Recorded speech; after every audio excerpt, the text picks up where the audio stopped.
अपने फैसलों को बनाकर खास, जिन्होंने रच दिया इतिहास।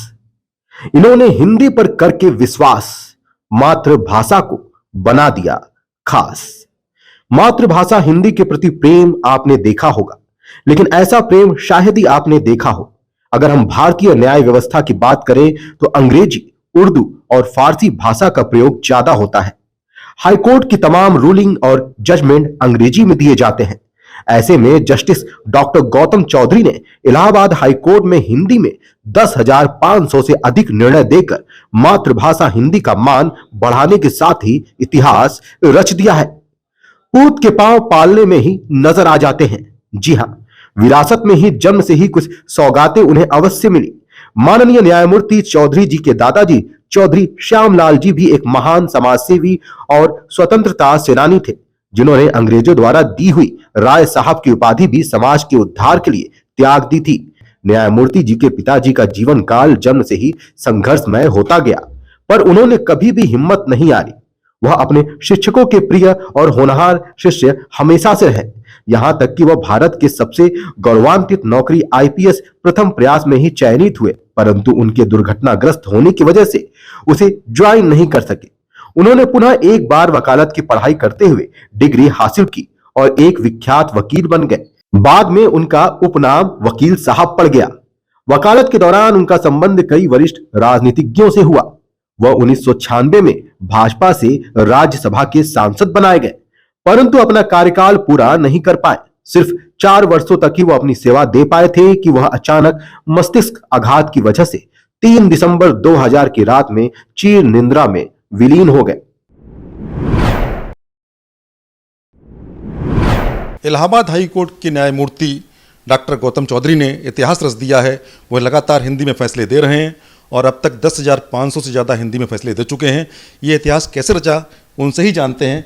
सबसे बड़ी बात है कि इलाहाबाद हाई कोर्ट में सुना था कि उर्दू में, फ़ारसी में और इंग्लिश में ये फैसले अक्सर देखते थे हम लोग, लेकिन हिंदी में फैसले ये बहुत ही एक अचंभा करने वाली बात, और 10,500 से ज़्यादा फैसले करना ये बहुत ही बड़ा एक इतिहास रचा है। आपने क्या कहना है?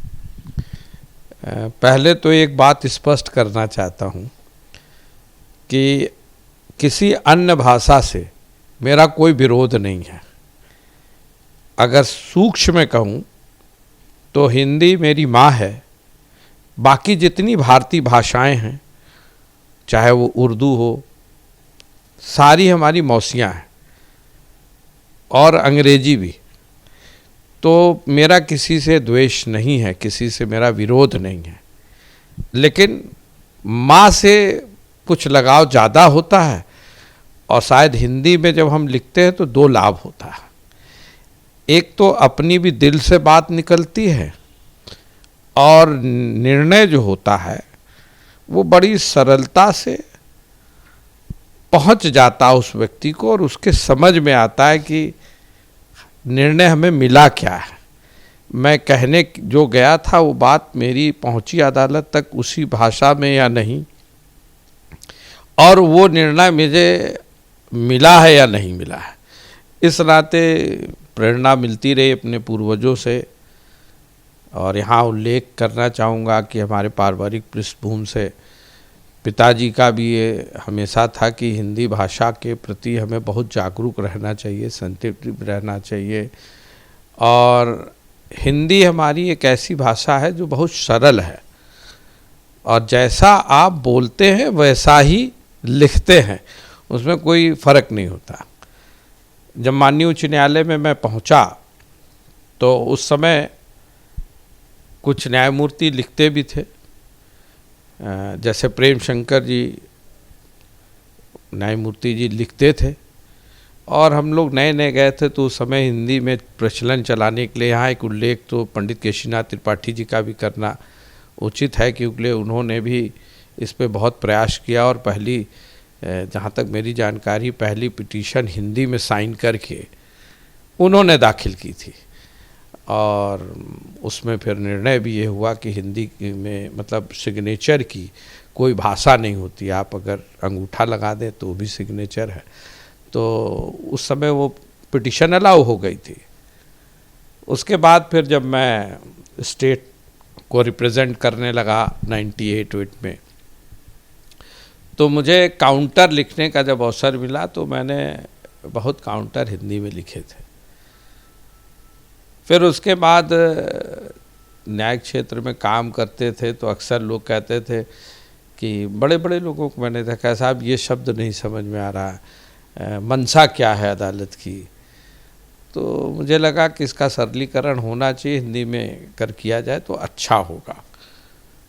और मुझे जीवन में ये अवसर प्राप्त हुआ कि मैं न्यायमूर्ति बना। तो उस समय मैंने एक संकल्प लिया कि जब भी मैं एकल पीठ में बैठूंगा तो पहला निर्णय हिंदी में दूंगा। तो 20 दिसंबर था शायद 2019 का। तो मैं एकल पीठ में बैठा तो मैंने अनुरोध किया कि भाई चलो अंग्रेजी में कर देंगे लेकिन नीचे आके हिंदी में टाइप वाइप कर दिया जाएगा। तो मुझे ज्ञात हुआ कि वहाँ कोई एक APS हैं, स्टेनो हैं जो हिंदी में लिखते हैं। तो मैंने उन्हें तलब किया कि भाई आप आइए।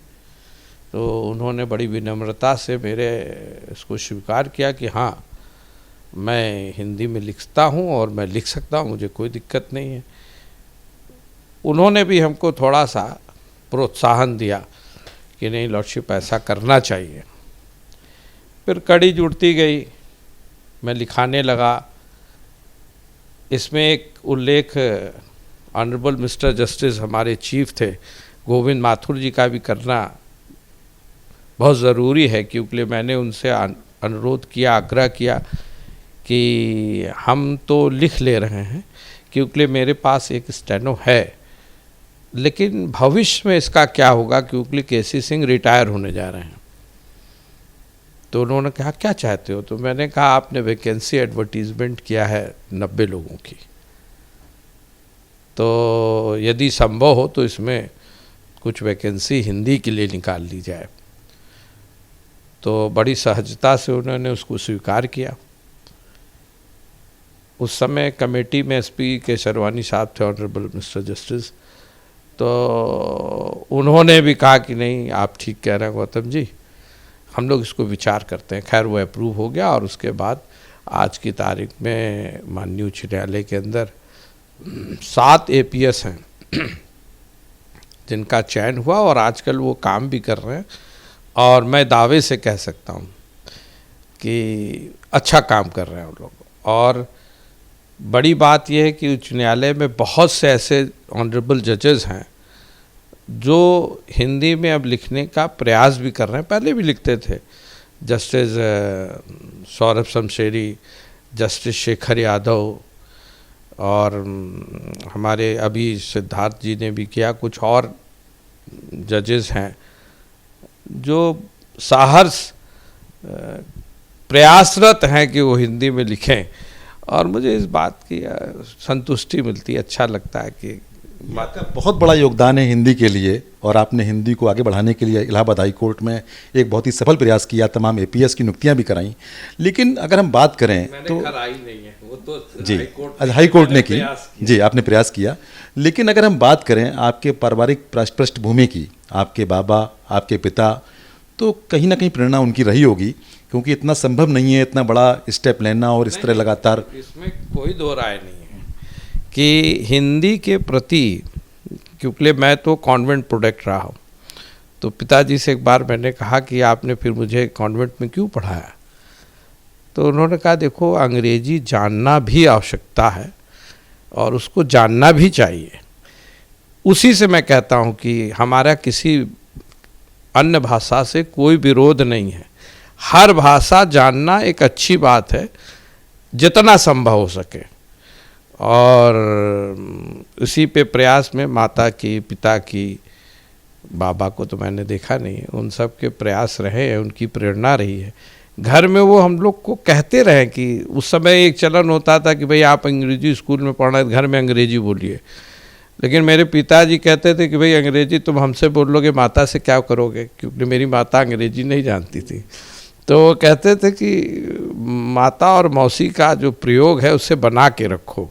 मैंने उन्हीं के शब्दों को यहाँ इस्तेमाल किया है कि हिंदी मेरी माता है, अन्य भाषाएं मेरी मौसियाँ हो सकती हैं। तो इस नाते से घर में तो सबसे बड़ा मदरसा तो घर है ना। तो आपके पिताजी श्री चुन्नीलाल जी जो सांसद भी रहे और उन्होंने समाज के लिए काफ़ी काम भी किया, तो उनको किस रूप में देखते हैं और उनसे जो प्रेरणा आपको मिली है उससे काफ़ी कुछ आपने अपने जीवन में अमल भी किया है, उस पर क्या कहना जो आपके पिताजी थे? देखिए, मेरे पिताजी तो मेरे प्रेरणा के स्रोत थे ही।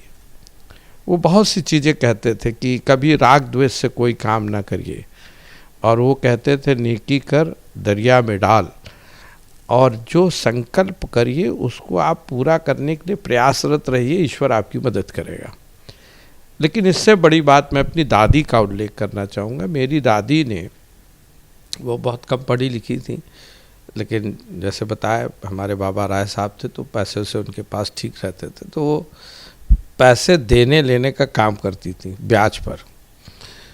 तो जब कोई उनका पैसा ना दे तो साधारणतः लोग कहते हैं कि उसके नुकसान हो जाए, ये हो जाए, वो हो जाए। लेकिन मेरी दादी जो है वो ये कहती थी, हे नारायण, उसकी भी बरकत कर दो ताकि वो मेरा पैसा लौटा दे। तो द्वेषपूर्ण काम करने का परंपरा मेरे परिवार में नहीं रही है। वो बहुत बड़ा मेरे लिए प्रेरणा का स्रोत है, और इसलिए मैं कोशिश करता हूँ कि हिंदी की सरलीकरण हो जाए, सारी तरह हिंदी लोग पहुँच जाएं, हिंदी तक पहुँचे, तो उसमें कोई बुरी बात नहीं है। और मुझे भी लगता है कि शायद इस वक्त अमृत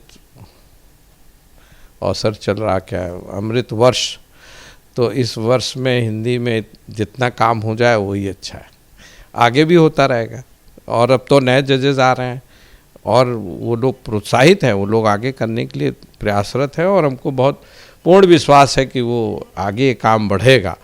और मेरे तो उम्मीद करता हूँ कि हमारा जो न्यायिक तंत्र है, इसमें जितनी जल्दी हम हिंदी को समावेश कर लें, मतलब यही मेरी ईश्वर से प्रार्थना रहती कि जितनी जल्दी हो जाए वही अच्छी बात हो। एक हम सवाल हटके करेंगे, आपकी पत्नी श्रीमती मधु जी कितना सहयोग करती हैं आपके साथ में, क्योंकि उनका भी सहयोग कहीं ना कहीं आपके साथ में बहुत जुड़ा हुआ है?